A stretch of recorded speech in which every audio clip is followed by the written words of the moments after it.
ସ୍ଥାନରେ ମୋଶା ଇସ୍ରାଏଲୀୟମାନଙ୍କୁ ଗଣନା କରିଥିଲେ? ଉତ୍ତରଟି ହେଲା ସିନୟ ପ୍ରାନ୍ତରରେ।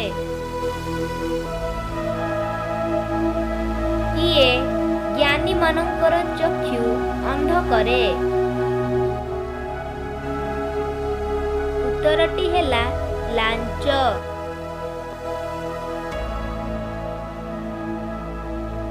କେଉଁ ପ୍ରାଣୀ ମନୁଷ୍ୟ ଭାଷାରେ କଥା କହିଥିଲା? ଉତ୍ତରଟି ହେଲା ଗଧ।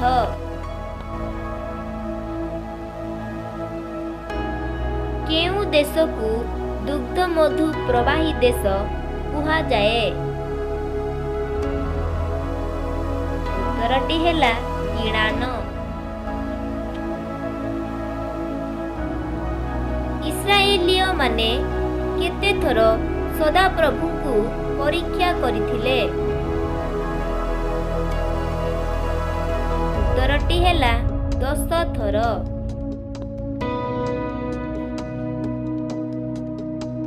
କେବଳ କେଉଁ 2 ଜଣ ମିଶରରୁ ଆସି କିଣାନରେ ପ୍ରବେଶାଧିକାର ପାଇଥିଲେ? ଉତ୍ତରଟି ହେଲା ଯିହୋଶୁୟ ଓ କାଲେବ।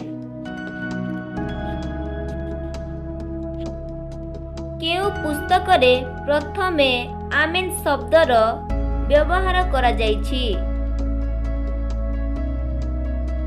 ଉତ୍ତରଟି ହେଲା ଗଣନା ପୁସ୍ତକରେ। କେଉଁ ପର୍ବତରୁ ମୋଶା ଆପଣା ମୃତ୍ୟୁ ପୂର୍ବରୁ କିଣାନ ଦେଶ ନିରୀକ୍ଷଣ କଲେ? ଉତ୍ତରଟି ହେଲା ଅବାରିମ୍ ପର୍ବତରୁ।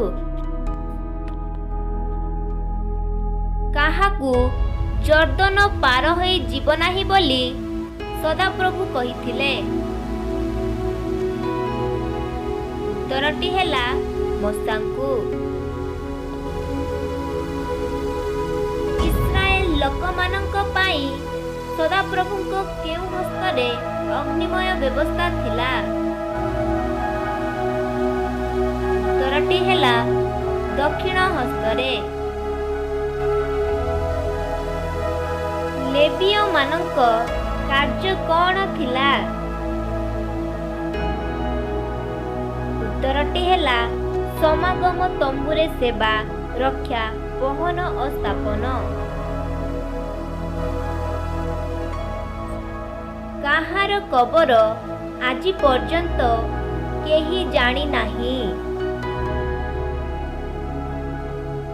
ଉତ୍ତରଟି ହେଲା ମୋଶାଙ୍କ।